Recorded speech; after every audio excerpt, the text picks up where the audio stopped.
Hey guys, welcome back. TJ here with Dead History, and welcome to part 2 of our next Vice Presidential Series installment, taking a look at the 14th Vice President of the United States, John Cabell Breckinridge. Obviously, yesterday, part 1, we took a look at the early life and the early political career and his time in the Mexican-American War, and all that kind of thing.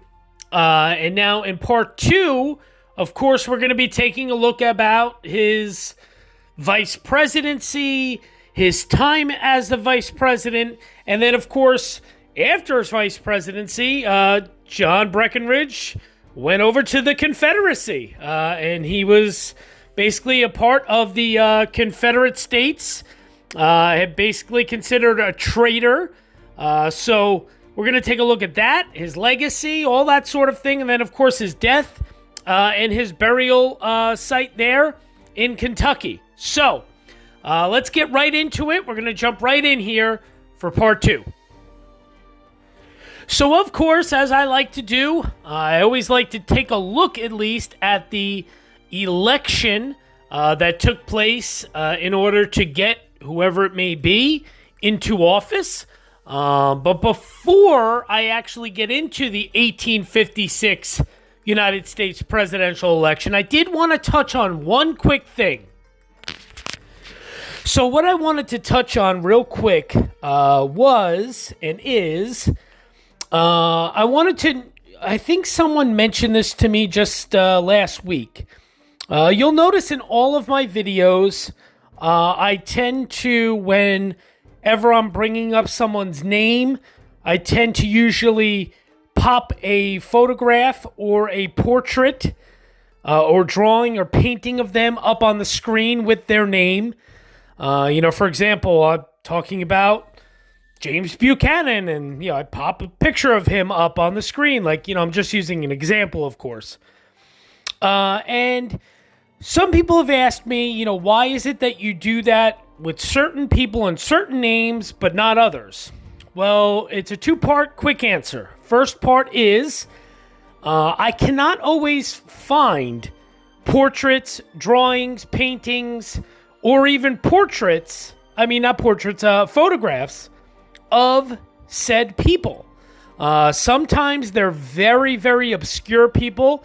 A lot of times when that happens, it's somebody like a parent of one of these vice presidents or someone, maybe one of their parents who wasn't really famous, and there's really nothing out there as far as what they look like. Or maybe it's someone that they practice law with or they were friends with, and there's just no portraits or drawings or photos or anything of those people. So that's one reason. The second reason is, some of these people I have already shown a portrait or photograph of in previous videos.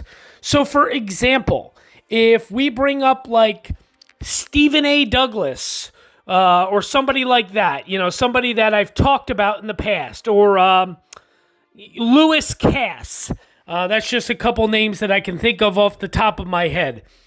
I have already spoke about these gentlemen in the past in other previous videos, and I've also shown their photographs or their portraits or paintings in previous videos. So my recommendation is go back and watch. Go back and watch all of our videos, of course, but I tend not to continually pop up a portrait or a painting of that person if I've already done it one or two times or even more than two times in the past videos. I think that's just a bit repetitious, and I just tend not to do it. So that's really the reason why. So if you're seeing me mention a name that you've never heard before and I don't pop up a picture or a portrait or something like that, it's because I could not find any out there, or it's because I've already done so in previous videos. So there you go. I just wanted to touch on that, clarify that. And now here we go. Let's move on.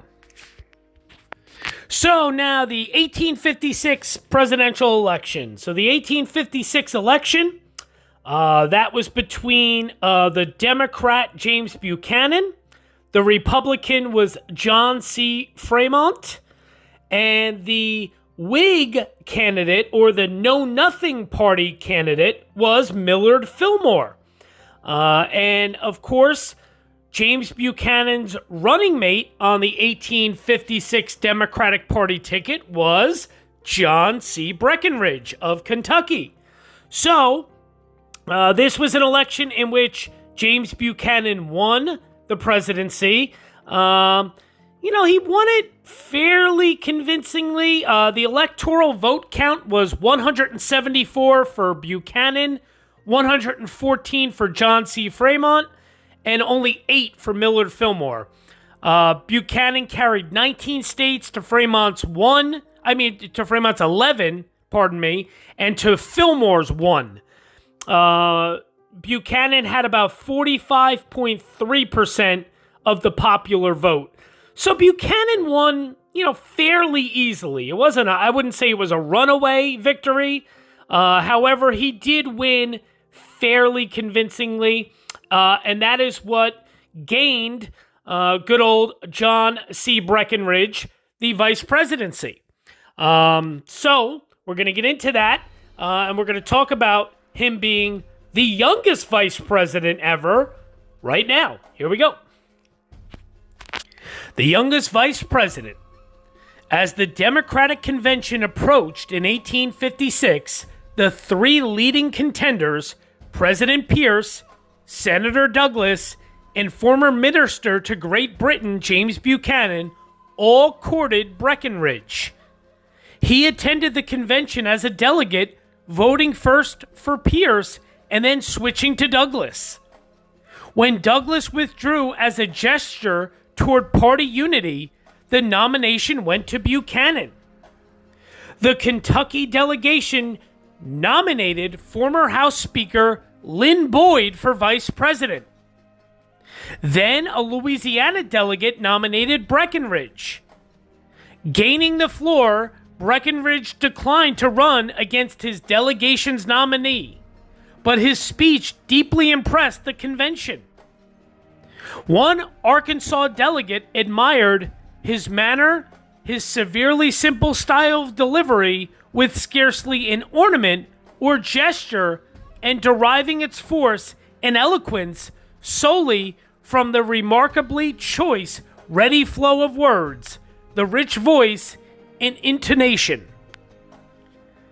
The delegate noted that every member seemed riveted to his seat, and each face seemed by magnetic influence to be directed to him. When Boyd ran poorly on the first ballot, the convention switched to Breckinridge and nominated him on the second ballot. Although Tennessee's Governor Andrew Johnson grumbled that Breckinridge's lack of national reputation would hurt the ticket, Buchanan's managers were pleased with the choice. They thought Breckinridge would appease Douglas, since the two men had been closely identified through their work on the Kansas-Nebraska Act.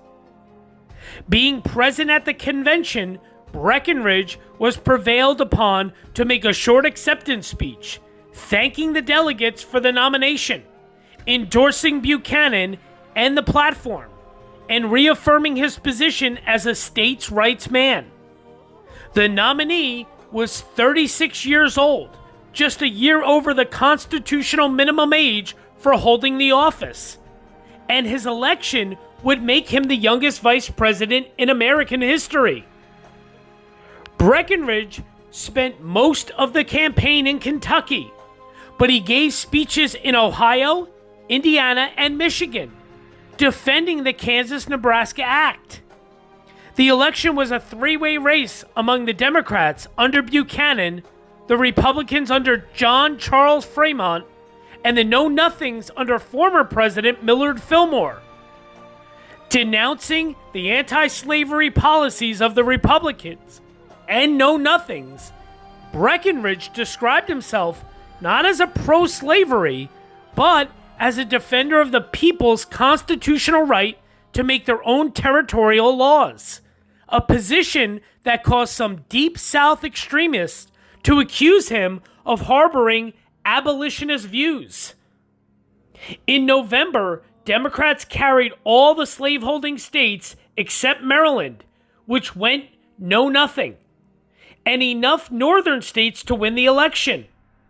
Breckinridge was proud that Kentucky voted for a Democratic presidential ticket for the first time since 1828.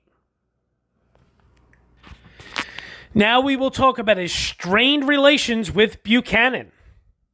Buchanan won the nomination and election primarily because nobody knew where he stood on the issues, since he had been out of the country for the past 3 years as minister to England. Although his supporters promoted him as the man for the crisis, Buchanan was in fact the worst man for the crisis. Narrow, secretive, petty, vindictive, and blind to corruption within his administration, he proved unable to bind together either the factions of his party or the regions of his nation. A poor winner, Buchanan distrusted his rivals for the nomination and refused to invite Stephen Douglas to join his cabinet or to take seriously Douglas's patronage requests. Similarly, snubbed, Breckinridge quickly discovered that he held less influence with Buchanan as vice president than he had as a member of the House with Pierce. Viewing Breckinridge as part of the Pierce-Douglas faction, Buchanan almost never consulted him and rarely invited him to the White House for either political or social gatherings. Early in the new administration, when the vice president asked for a private interview with the president, he was told instead to call at the White House some evening and ask to see Buchanan's niece and hostess, Harriet Lane. Taking this as a rebuff, the proud Kentuckian left town without calling on either Miss Lane or the president. His friends reported his resentment to Buchanan, and in short order, 3 of the president's confidants wrote to tell Breckinridge that it had been a mistake. A request to see Miss Lane was really a password to admit a caller to see her uncle. How Breckinridge could have known this, they did not explain. In fact, the vice president had no private meetings with the president for over 3 years. The new vice president bought property in the District of Columbia and planned to construct, along with his good friend Senator Douglas and Senator Henry Rice of Minnesota, 3 large, expensive, connected houses at New Jersey Avenue and I Street that would become known as Minnesota Row. Before the construction was completed, however, the friendship had become deeply strained when Douglas fell out with President Buchanan over slavery in Kansas. A pro-slavery minority there had sent to Washington a new territorial constitution, known as the Lecompton Constitution. Buchanan threw his weight behind the Lecompton Constitution as a device for admitting Kansas as a state and diffusing the explosive issue of slavery in the territory. But Douglas objected that the Lecompton Constitution made a mockery out of a popular sovereignty and warned that he would fight it as a fraud. Recalling the way Andrew Jackson had dealt with his opponents, Buchanan said, "Mr. Douglas, I desire you to remember that no Democrat ever yet differed from an administration of his choice without being crushed." To which Douglas replied, "Mr. President, I wish you to remember that General Jackson is dead." Between these two poles, the vice president vainly sought to steer a neutral course. He sided with Buchanan on the Lecompton Constitution, but endorsed Douglas for re-election to the Senate. Now, an impartial presiding officer. As vice president in such a turbulent era, Breckinridge won respect for presiding gracefully and impartially over the Senate. On January 4th of 1859, when the Senate met for the last time in its old chamber, he used the occasion to deliver an eloquent appeal for national unity. During its half-century in the chamber, the Senate had grown from 32 to 64 members. The expansion of the nation forced them to move to a new, more spacious chamber. During those years, he observed, the Constitution had survived peace and war, prosperity and adversity to protect the larger personal freedom compatible with public order. He recalled the legislative labors of Henry Clay, Daniel Webster, and John C. Calhoun, whose performance in that chamber challenged their successors to give the Union a destiny not unworthy of the past. He trusted that in the future, another Senate in another age shall bear to a new and larger chamber this Constitution vigorous and inviolate, and that the last generation of posterity shall witness the deliberations of the representatives of American states, still united, prosperous, and free. The Vice President then led a procession to the new chamber.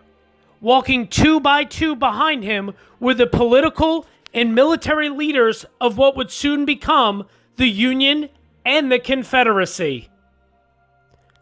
Breckinridge counseled against secession. A famous incident, recounted in many memoirs of the era, took place at a dinner party that the Vice President attended. South Carolina Representative Lawrence Keitt repeatedly denigrated Kentucky's compromising tendencies. Breckinridge responded by recalling a trip he had made through South Carolina where he met a militia officer in full military regalia. "I tell you, sir, we cannot stand it any longer. We intend to fight," said the officer. "And from what are you suffering?" asked Breckinridge. "Why, sir, we are suffering from the oppression of the federal government. We have suffered under it for 30 years and will stand it no more." Turning to Keitt, Breckinridge advised him to invite some of his constituents before undertaking the war upon a tour through the North, if only for the purpose of teaching them what an almighty big country they will have to whip before they get through. Now we're going to talk about a four-way race for president. Early in 1859, a New York Times correspondent in Washington wrote that Vice President Breckinridge stands deservedly high in public estimation and has the character of a man slow to form resolves, but unceasing and inexorable in their fulfillment. At a time when the Buchanan administration was falling, in prestige and political consequence, the star of the vice president rises higher above the clouds. Later that year, Lynn Boyd died while campaigning for the Senate, and Kentucky Democrats nominated Breckinridge for the seat, which would become vacant at the time Breckinridge's term as vice president ended. Breckinridge may also have been harboring even greater ambitions. Although he remained silent about the upcoming presidential campaign, many Democrats considered him a strong contender. In 1860, the Democratic Convention met in Charleston, South Carolina.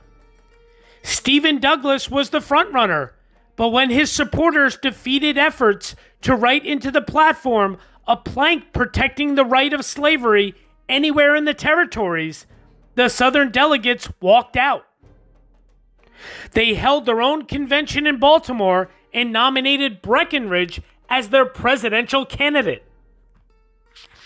For national balance, the breakaway Democrats selected Senator Joseph Lane, a Democrat from Oregon, for vice president. Lane had spent his youth in Kentucky and Indiana and served in the Mexican War. President James K. Polk had appointed him territorial governor of Oregon, an office he held from 1849 to 1850 before becoming Oregon's territorial delegate to Congress in 1851. When Oregon entered the Union in 1859, he was chosen one of its first senators. Lane's embrace of the secessionist spirit attracted him to the Southern Democrats.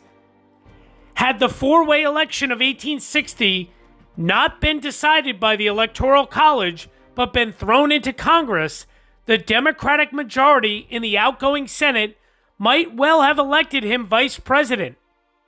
Instead, the race ended Lane's political career entirely, and Oregon became a Republican state. JohnCBreckinridge faced a campaign against three old friends: Stephen Douglas, the Democratic candidate, Abraham Lincoln, the Republican, and John Bell of Tennessee, the Constitutional Union Party candidate. He was not optimistic about his chances. Privately, he told Mrs. Jefferson Davis, "I trust that I have the courage to lead a forlorn hope." At a dinner just before the nomination, Breckinridge talked of not accepting it, but Jefferson Davis persuaded him to run. Worried that a split in the anti-Republican vote would ensure Lincoln's victory, Davis proposed a scheme by which Breckinridge, Douglas, and Bell would agree to withdraw their candidacies in favor of a compromise candidate. Breckinridge and Bell agreed, but Douglas refused, arguing that Northern Democrats would take Lincoln before they voted for any candidate that the Southern firebrands had endorsed. The Illinois senator pointed out that, while not all of Breckinridge's followers were secessionists, every secessionist was supporting him. But Breckinridge also counted on the support of the last three Democratic presidential candidates: Lewis Cass, Franklin Pierce, and James Buchanan, as well as most of the Northern Democratic senators and representatives. Despite these endorsements and the financial levies that the Buchanan administration made on all Democratic office holders for him, Breckinridge failed to carry any northern states. In the four-way race, he placed third in the popular vote and second in electoral votes. Most disappointingly, he lost Kentucky to Bell. A personal secession. Following the election, JohnCBreckinridge returned to Washington to preside over the Senate, hoping to persuade Southerners to abandon secession. But in December, South Carolina, Alabama, Mississippi, and Florida left the Union. In January, Mississippi Senator Jefferson Davis and other Southerners bid a formal farewell to the Senate. In February, Vice President Breckinridge led a procession of senators to the House chamber to count the electoral votes and to announce the election of Abraham Lincoln of Illinois. On March 4th, Breckinridge administered the oath of office to his successor, Hannibal Hamlin, who in turn swore him into the Senate. When President Lincoln called Congress into special session on July 4th of 1861 to raise the arms and men necessary to fight the Civil War, Breckinridge returned to Washington as the leader of what was left of the Senate Democrats. Many in Washington doubted that he planned to offer much support to the Union or the war effort. Breckinridge seemed out of place in the wartime capital after so many of his Southern friends had left. On several occasions, however, he visited his cousin Mary Todd Lincoln at the White House. During the special session, which lasted until August 6th of 1861, Breckinridge remained firm in his belief that the Constitution strictly limited the powers of the federal government, regardless of secession and war. Although he wanted the Union restored, he preferred a peaceful separation rather than endless, aimless, devastating war, at the end of which I see the grave of public liberty and of personal freedom. The most dramatic moment of the session occurred on August 1st, when Senator Breckinridge took the floor to oppose the Lincoln administration's expansion of martial law. As he spoke, Oregon Republican Senator Edward D. Baker entered the chamber, dressed in the blue coat of a Union Army colonel. Baker had raised and was training a militia unit known as the California Regiment. When Breckinridge finished, Baker challenged him. These speeches of his, sown broadcast over the land, what meaning have they? Are they not intended for disorganization in our very midst? Baker demanded, Sir, are they not words of brilliant, polished treason, even in the very capital? Within months of this exchange, Senator Baker was killed while leading his militia at the Battle of Ball's Bluff along the Potomac River, and Senator Breckinridge was wearing the gray uniform of a Confederate officer. After the special session, Breckinridge returned to Kentucky to try to keep his state neutral. He spoke at a number of peace rallies, proclaiming that if Kentucky took up arms against the Confederacy, then someone else must represent the state in the Senate. Despite his efforts, pro-Union forces won the state legislative elections. When another large peace rally was scheduled for September 21st, the legislature sent a regiment to break up the meeting and arrest Breckinridge.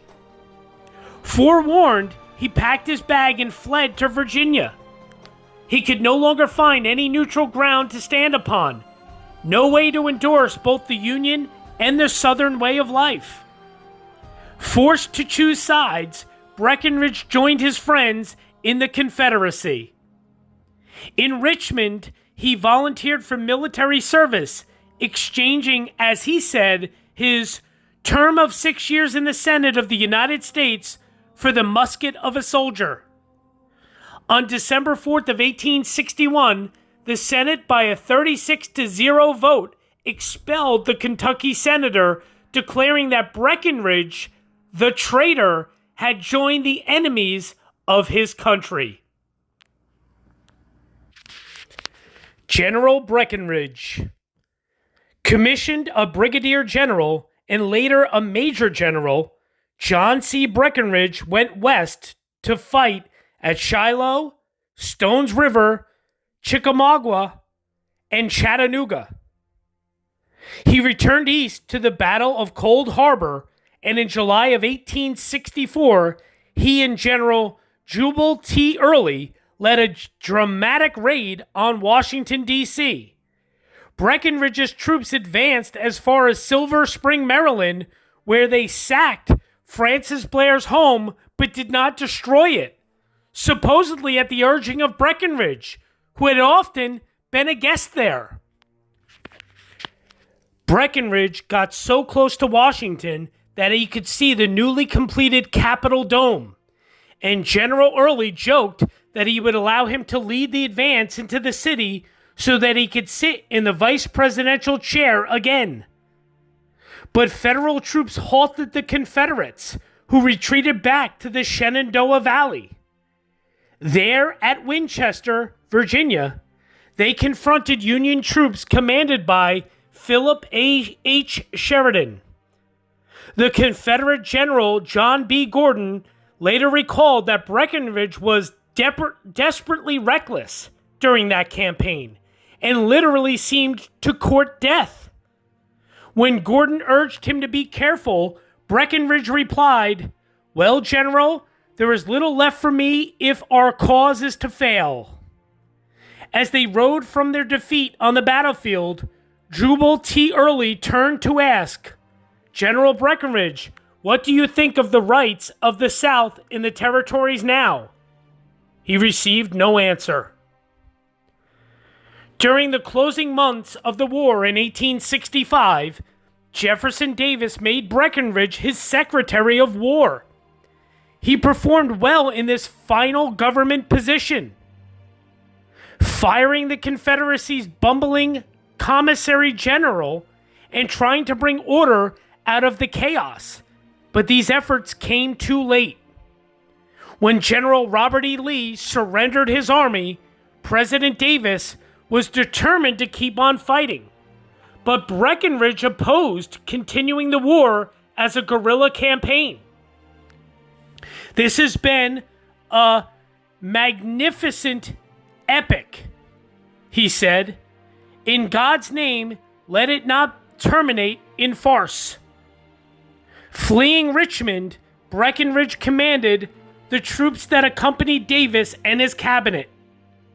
Davis was captured, but Breckinridge evaded arrest and imprisonment by fleeing through Florida to Cuba.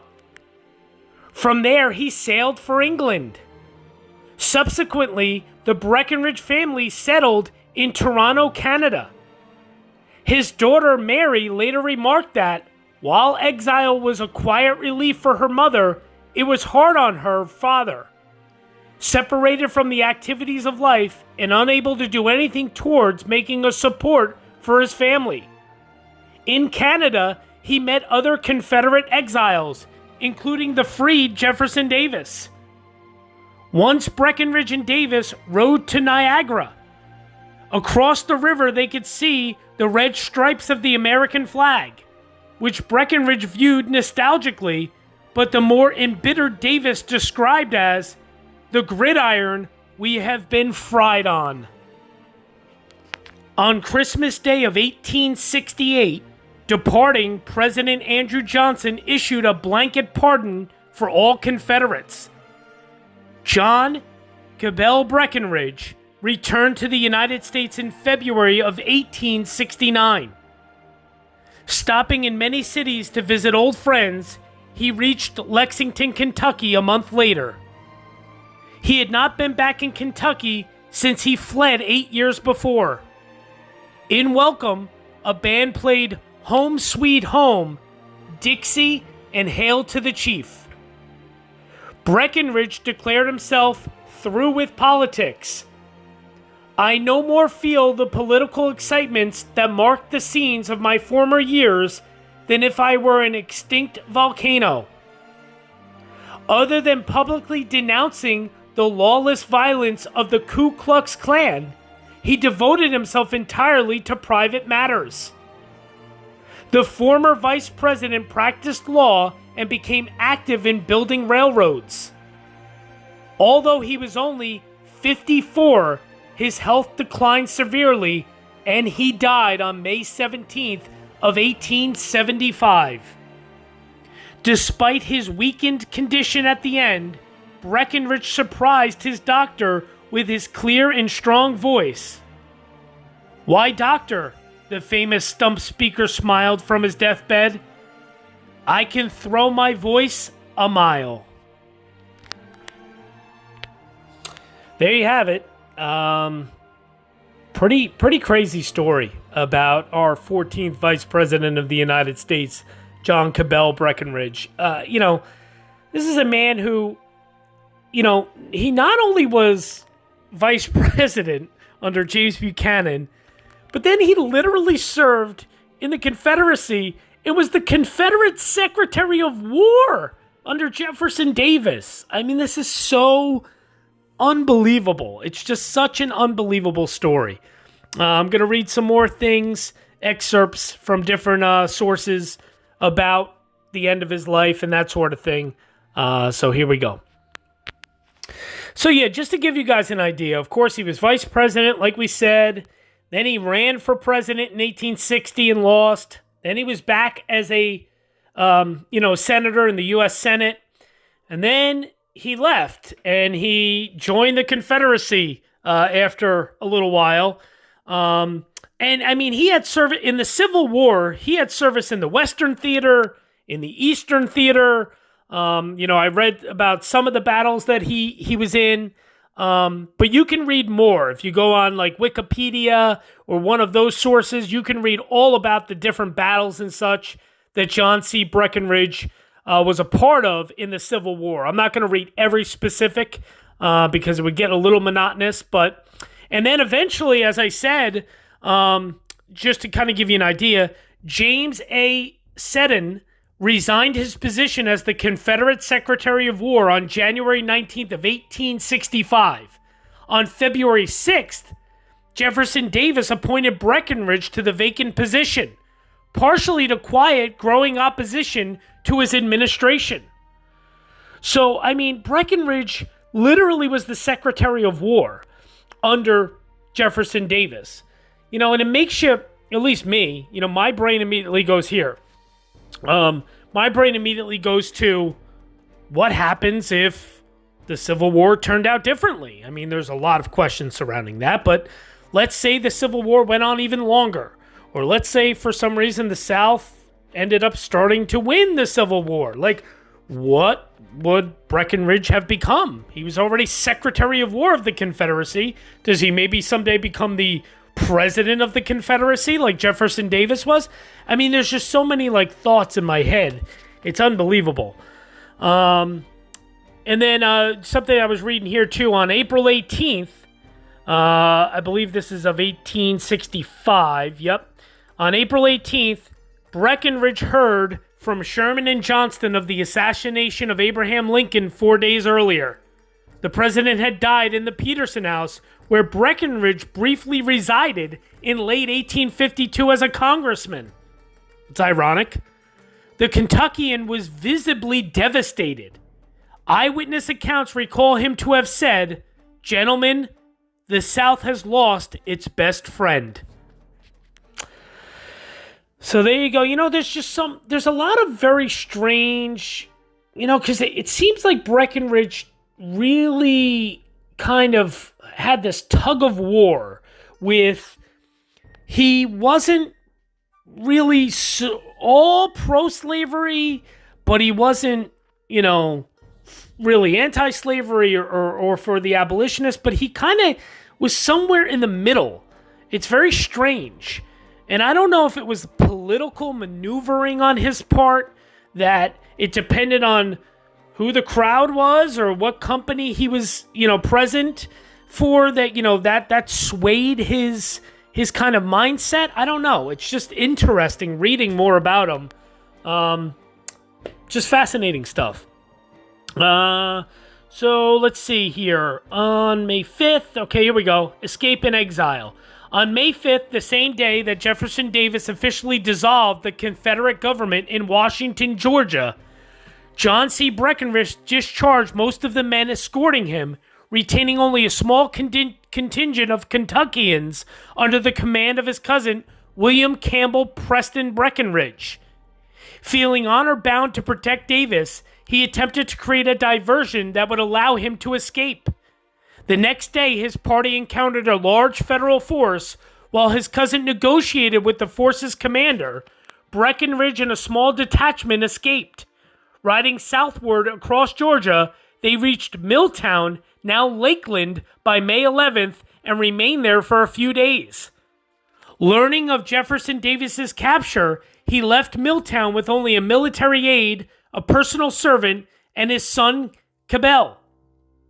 On May 15th of 1865, in Madison, Florida, he was joined by fellow fugitive John Taylor Wood, who had been a captain in the Confederate Navy. Breckinridge and Wood decided to flee to the Bahamas, but because Cabell was allergic to mosquito bites, Breckinridge told him to surrender to the nearest federal officer.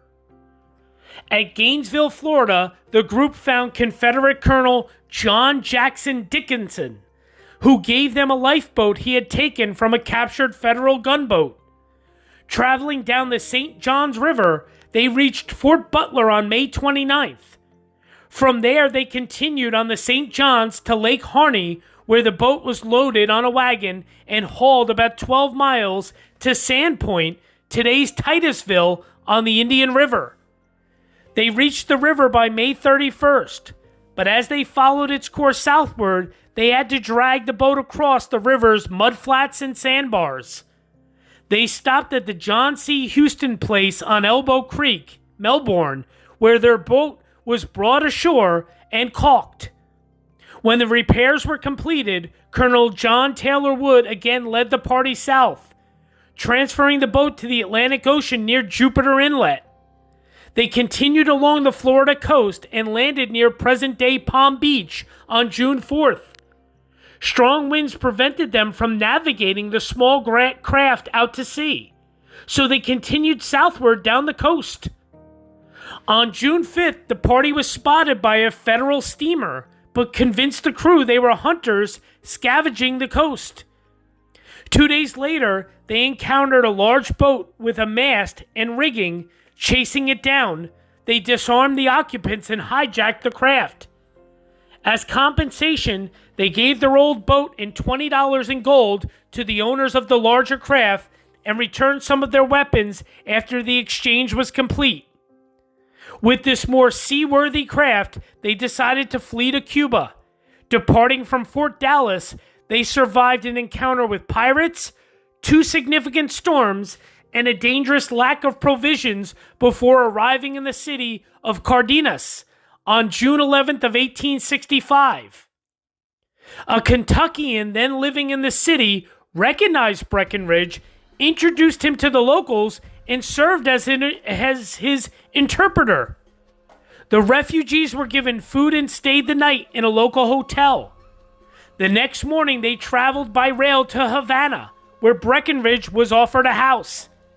He declined the offer, choosing to travel with Charles J. Helm, a fellow Kentuckian who had been operating as a Confederate agent in the Caribbean, to Great Britain. Arriving in Britain in late July, he consulted with former Confederate agents there and arranged communication with his wife, who was then in Canada. Recrossing the Atlantic, he was reunited with his wife and all of his children, except Clifton, in Toronto, on September 13th of 1865. The family spent the winter in Toronto, living first in a hotel and then in a rented house. There was quite a number of other Confederate exiles in the city. It was enough, according to Mrs. Breckinridge, to form quite a pleasant society among ourselves. The family moved to Niagara in May. In August, doctors advised Breckinridge's wife that the climate of France might benefit her ailing health. Cabell Breckinridge returned to the U.S. to engage in business ventures with his brother Clifton, and Mary, just 12 years old, was sent to live with relatives in New York. The remainder of the family journeyed to Europe, where the children attended school in Paris, Versailles, and Vevey, Switzerland. From mid-1866 to early 1868, Breckinridge toured Europe, including visits to Germany, Austria, Turkey, Greece, Syria, Egypt, and the Holy Land. Because of her poor health, his wife remained in France until February of 1868, when she joined him in Naples, Italy. During their tour of Italy, Breckinridge met with Pope Pius IX in Rome and also visited Pompeii. Desiring to return to the U.S., but still fearing capture, Breckinridge moved his family back to Niagara in June of 1868. Within sight of the U.S. border, he steadfastly refused to seek a pardon, although 70 members of the Kentucky General Assembly had requested one on his behalf from President Andrew Johnson on February 10th of 1866. On January 8th of 1868, the Louisville City Council instructed the state's congressional delegation to seek assurance that Breckinridge would not be prosecuted on his return. James Beck, Breckinridge's old law partner, was then in Congress and wrote to him on December 11th of 1868 that it appeared likely that Johnson would issue a general pardon for all former Confederates. He advised Breckinridge to return to the United States prior to the pardon being issued because it feared it might only apply to those in the country. Pretty interesting stuff. Really interesting stuff, to be honest. I'm just going to read a tiny bit more about just kind of an overview. His political career: he became the 14th vice president in 1856. He was only 35 at the time of his election. He was the youngest vice president in American history. 1860, Breckinridge ran for president as part of the Southern faction of the Democratic Party. While he campaigned on a pro-slavery platform, in particular, he demanded federal intervention to protect slaveholders in the territories. He was also vocal in his support of maintaining the Union amid rumblings of Southern secession. Breckinridge ultimately finished third in the popular vote. We know that. Breckinridge remained in office even after the beginning of the Civil War as a senator. He was appointed to the U.S. Senate by the Kentucky legislature in March of 1861. Fearing arrest, he fled to the South in September of 1861 after Kentucky sided with the Union. Then, of course, Civil War. He was viewed as a traitor in the North. Breckinridge traveled to Virginia and offered his services to the Confederacy. He commissioned a brigadier general in November of 1861. He was placed in command of the so-called Orphan Brigade, a Kentucky Union unit whose troops felt abandoned by their home state. Breckinridge commanded the Reserve Corps at the Battle of Shiloh in April of 1862, and his unit incurred nearly 50% casualties during heavy fighting at an area known as the Hornet's Nest. He earned a promotion to Major General shortly thereafter. After making a failed attempt to wrest the city of Baton Rouge, Louisiana from Union control in August of 1862, Breckinridge joined Braxton Bragg's forces near Murfreesboro, Tennessee. He was engaged at the Battle of Stones River in January of 1863, and his unit suffered heavy casualties after Bragg ordered him to undertake a reckless charge on the Union lines. Breckinridge and Bragg experienced a falling out in the wake of the battle and remained on poor terms for the rest of their tenure together. After participating in the defense of Vicksburg in June of 1863, Breckinridge served at the Confederate victory at the Battle of Chickamauga in September. During this battle, his unit spearheaded attacks on the Union left flank and sustained roughly 30% casualties. Breckinridge next participated in Bragg's siege at Chattanooga in the fall of 1863. During the Battle of Chattanooga in November, his Union was routed by Union General George H. Thomas's attack on Missionary Ridge. Bragg would later blame Breckinridge for the loss at Chattanooga and even accused him of being drunk during the battle. Despite Bragg's accusations, in February of 1864, Breckinridge was called to Richmond and charged with heading the Western Department of Virginia, a massive command that included the Shenandoah Valley. He achieved an unlikely victory at the Battle of Newmarket in May of 1864, when cadets from the Virginia Military Institute fought alongside Breckinridge's men and drove the superior force of Union General Franz Sigel from the valley. Breckinridge next reinforced the Army of Northern Virginia for the Battle of Cold Harbor, in which his men repulsed a heavy assault by Union troops. Breckinridge later joined General Jubal Early for his famous raid on Washington. We know all that. That didn't go so well. In January of 1865, Breckinridge was appointed the fifth and final Confederate Secretary of War. He performed well in managing the fading war effort prior to the Confederate surrender in April of 1865. During this time, Breckinridge argued for an organized end to the hostilities and counseled Confederate President Jefferson Davis against extending the war through guerrilla actions. Fearing capture by the Union Army, Breckinridge fled to Cuba at the end of the Civil War and then proceeded to the United Kingdom and Canada. Reunited with his family in Toronto, he then embarked on an extended tour of Europe. Breckinridge would remain in exile until 1869, when a presidential pardon allowed him to safely return to the United States. Ignoring calls to return to politics, he settled in Lexington, Kentucky, and resumed his law practice. He would eventually serve as president of the Elizabethtown, Lexington, and Big Sandy Railroad, as well as the Kentucky branch of the Piedmont and Arlington Life Insurance Company of Virginia. Finally, his death. Read you here and then about his legacy. So here's final thing about his death. Andrew Johnson proclaimed amnesty for all former Confederates on December 25th of 1868. Still in Canada at the time, John C. Breckinridge lingered for a few weeks to receive assurance that it still applied to him even though he had not been in the U.S. when it was issued.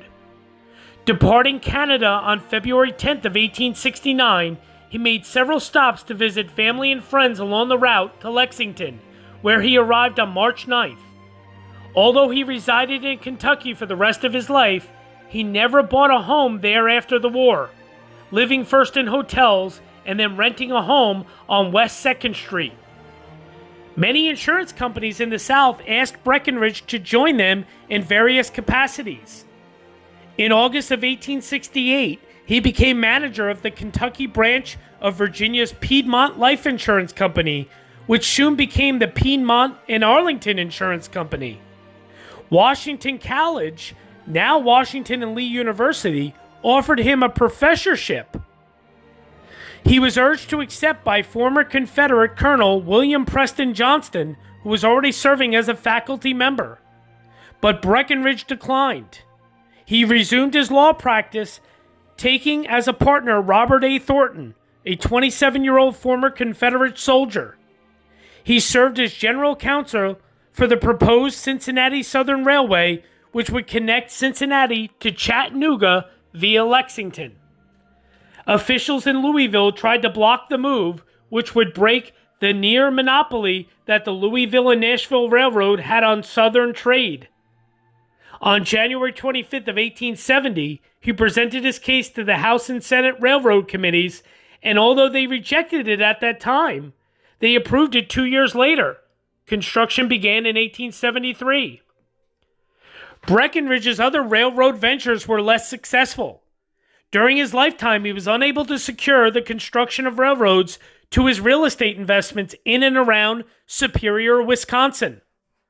As president of the newly formed Elizabethtown, Lexington, and Big Sandy Railroad Company, he secured financial backing from Colas Potter Huntington for a railroad connecting Elizabethtown and Lexington to the Big Sandy River as part of a route linking those cities with the Atlantic Ocean. When Huntington invested in June of 1871, he became president of the company, and Breckinridge became vice president. A line from Lexington to Mount Sterling was all that could be completed before the panic of 1873 dried up the needed investment capital. The proposed line was finally completed in 1881. John C. Breckinridge refused all requests, including one made by President Ulysses S. Grant, to return to politics, insisting, "I no more feel the political excitements that marked the scenes of my former years than if I were an extinct volcano." Under the terms of Section 3 of the 14th Amendment, a two-thirds vote in each House of Congress would have been needed to allow him to hold office because he had sided with the Confederacy. He never expressed interest in seeking such approval. Speaking as a private citizen in March of 1870, he publicly denounced the actions of the Ku Klux Klan. In 1872, he supported passage of a state statute which successfully legalized black testimony against whites in court. By 1873, Breckinridge began to experience health problems which he referred to as pleural pneumonia. Repeated surgeries and visits to the New York coast and the Virginia mountains did not improve his condition. In May of 1875, he consulted surgeons Louis Sayre and Samuel D. Gross, who concluded that his ill health was caused by cirrhosis brought on by injuries to his liver suffered during the war. Of more immediate concern was the fluid that filled two-thirds of one of his lungs. On May 11th, Sayre attempted to create an artificial opening through which the fluid could drain. Although he had to stop before completing the operation, some of the fluid was drained, bringing a measure of relief. Assisted by Beck and Frank K. Hunt, Breckinridge completed his will. Sayre further alleviated Breckinridge's pain via another surgery on the morning of May 17th. But by the afternoon, his condition rapidly worsened, and he died at approximately 5:45 p.m. at the age of 54. Basil Duke led the funeral procession to the Lexington Cemetery, where Breckinridge's body was buried. All right, there you have it, guys. And now just a brief about his legacy, historical reputation. As a military commander, Breckinridge was highly respected. Fellow Confederate George M. Edgar, describing Breckinridge's performance, wrote, "General Breckinridge had few, if any, superiors on the field of battle. Besides being a man of wonderful courage, he had a keen eye to discern the strong and weak points of the enemy's position, skill in using his forces to the best advantage, and a celerity of movement which reminded me of Jackson." On May 20th of 1875, the Louisville Courier-Journal declared that it was Breckinridge who was truly representative of the rebellion as an actual force and its underlying causes. He was viewed poorly in the North. The premature New York Times 1863 obituary labeled him one of the basest and weakest of traitors. His strengths included a reputation for dignity and integrity, and especially his tall, graceful, and handsome appearance with cordial manner, pleasing voice, and eloquent address that was highly appreciated by voters, soldiers, and women alike. He was hailed as the personification of Kentucky chivalry. Observers said he was a most noble-looking man, a ladies' man, such piercing blue eyes I never saw before. His very looks show his superiority over most men. Now, some monuments and memorials. Despite differences in spelling, the towns of Breckinridge, Minnesota, Breckinridge, Missouri, Breckinridge, Texas, and Breckinridge, Colorado were named in Breckinridge's honor. The Colorado town changed the spelling of its name when its namesake joined the Confederacy. Fort Breckinridge, Arizona Territory from 1860 to 1865, located at the confluence of the Aravepa Creek and the San Pedro River, was named in honor of the vice president. During the Civil War, its name was changed to Fort Stanford in honor of California Governor Leland Stanford, before being changed back to Fort Breckinridge. After the Civil War, the name was changed once again to Camp Grant. Between 1855 and 1862, the county, now known as Lyon County, Kansas, was known as Breckinridge County. Breckinridge was played by Jason Isaacs in the 2014 film Field of Lost Shoes, which depicted the Battle of New Market. A memorial to Breckinridge was placed on the Fayette County Courthouse lawn in Lexington in 1887. The racially motivated Charleston church shooting in South Carolina in June of 2015 reinvigorated demands for the removal of monuments dedicated to prominent pro-slavery and Confederate figures. In November of 2015, a committee, the Urban County Arts Review Board, voted to recommend removal of both the Breckinridge statue and the John Hunt Morgan statue from the courthouse grounds. Amy Morrell Taylor, the T. Marshall Hahn Jr. Professor of History at the University of Kentucky, claimed that the statues are not and have never been neutral representations of the Civil War past, but instead they are embodiments of a racially charged post-war interpretation of it. The relocation of the memorial to the Lexington Cemetery was completed in July of 2018. The basis for the statues, security cameras, and moving costs were funded by private donations. Breckinridge's memorial was placed in his family's burial area in Section G. So yes, interestingly enough, the statue that sits in the Lexington Cemetery, where John Cabell Breckinridge is buried, used to be at the courthouse. So it used to be at the courthouse in Lexington. Obviously, as you just heard, it was removed, and it was placed right here in the Lexington Cemetery. You're seeing a couple pictures right now, my pictures of it. I visited the Lexington Cemetery last year. Loved it. Really, one of my favorite cemeteries, actually. I thought it was beautiful. What a beautiful cemetery. Really cool place. Really enjoyed my time there. I thought it was absolutely stunning. Yeah, just a really, really, really cool place. It's actually the same exact place that Henry Clay is buried at. So, just really awesome. Also, for any of you that know the actor Jim Varney, Ernest, he was not only Ernest, but he was also known for his Toy Story, obviously, voiceover. So if any of you know the Toy Story movies and wondering who Jim Varney voiced in those, if anybody wants to take a guess before I tell you, it's Slinky Dog. Yes. So Jim Varney was Slinky Dog. So pretty cool stuff. He's also buried there in that cemetery. So Lexington Cemetery in Lexington, Kentucky. Very, very cool place. Loved it. And enjoyed my time when I was there.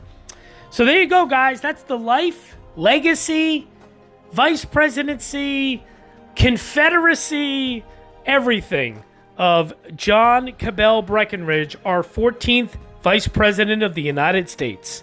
Hope you enjoyed this. Thank you so much for the support. Thank you for everything. Please keep those comments and questions coming. Anything. Suggest things. Ask me things. Whatever you guys want. And of course, stay tuned because next week we're going to have another one. We do this every week, of course. So next week is going to be our next vice president, which is going to be, does anybody know? Anyone? It's going to be the 15th vice president, Hannibal Hamlin. We're going to get into Hannibal Hamlin next week. But until then, thanks, guys. Stay tuned. There is a little bit of bonus footage of me visiting, of course, my pictures from my visit to John Breckinridge's gravesite. So stay tuned for a little bit of bonus footage. Until then, though, I will see you next week. Thanks, guys. Bye-bye now.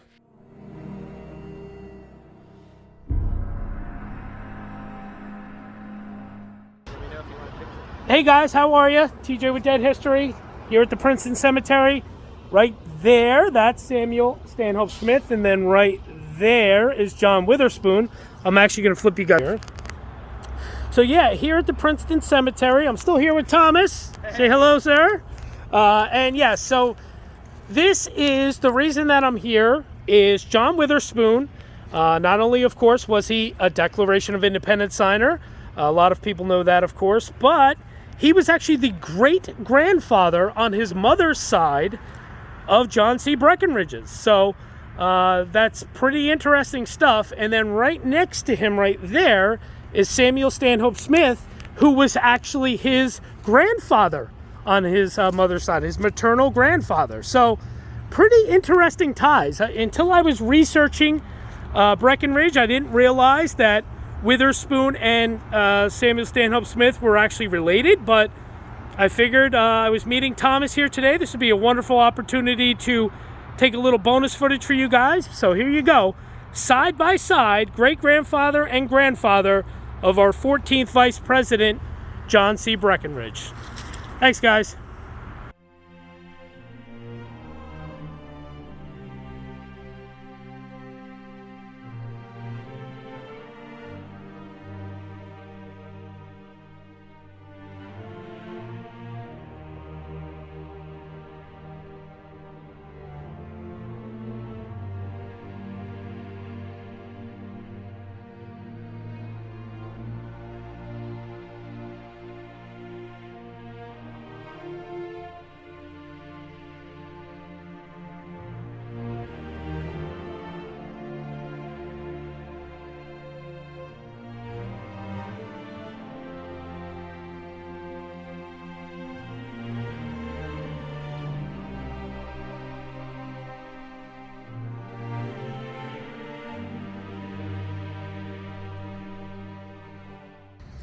Hey guys, how's it going? TJ here with Dead History, and I'm here with Thomas Balcerski, and we are here in the Princeton Cemetery, taking a nice stroll on this wonderful fall evening. And the reason that I wanted to record this real briefly is because we're talking, of course, about our 14th Vice President of the United States, John C. Breckinridge. And as I said in my video, my personal opinion regarding the slavery issue with John C. Breckinridge, but that's why I wanted to bring you in here, Thomas, and if you can kind of, what are your views surrounding Breckinridge and the whole slavery issue? Because it seems like there was this kind of always in the middle type thing, that stance that he took. So in all your research and everything you've done over the years, what is your opinion on Breckinridge and slavery? I think it's really valuable that we came here today to Princeton to the grave sites of two of his ancestors from New Jersey, because it tells you something. And that is, although Breckinridge was a son of the South, not everyone in his family was. And this is the case for so many Confederates who served even in the highest offices, that they were families split by the Civil War. And it also meant that their kind of relationship to slavery was somewhat mitigated by the presence of Northerners within their family. And that was the case with John C. Breckinridge. On top of that, although he is a Southerner, Kentucky is about as far north as you can go in the South and still be in the South. Very true. So there was also influences, I think, of a more moderate kind of view on slavery economically, since it's a state that was, although not moving away necessarily from slavery, nevertheless was not as deeply implicated in the system as, say, states further south. Yeah, and interesting point, even in his own family, as you just touched on, not just ancestors such as grandparents, his own uncle, I know Robert Breckinridge, one of his uncles, was very anti-slavery and actually voted against his nephew in the 1860 election. He actually voted for Lincoln and sided with Lincoln. So it's very interesting, like you just touched on, the family dynamic during the Civil War, sometimes even in the same state, such as Kentucky. So do you think toward the end of his life, was he maybe starting to really become more anti-slavery, or do you think that he was kind of being stubborn? I mean, I know he felt like he had no choice but to join the Confederacy kind of at the end. So what do you think his real stance was in the end? Yeah, I think what happened to John C. Breckinridge is emblematic of what happened to so many Southerners, including those, again, who were Confederate generals like Breckinridge. They fought the war. They really thought that sort of conflict would decide the issue in their favor. And it was a deeply religious time as well. They truly thought it would be the act of God, of Providence, that their side would win. When they lost, it shattered their entire faith, really, in so many things. But one thing it did was it also meant politically that there could be no more fight against slavery as a system. And whether they accepted it or not, whether they came to see African American people different or not, that's really a matter of an individual case-by-case basis. But people like Breckinridge were diehard Confederates until the end. And he didn't actually live very long past the Civil War.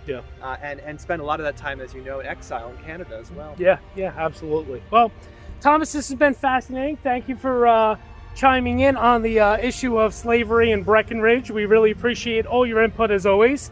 And guys, thanks for stopping in and checking this out. Take care. Bye-bye now. Bye.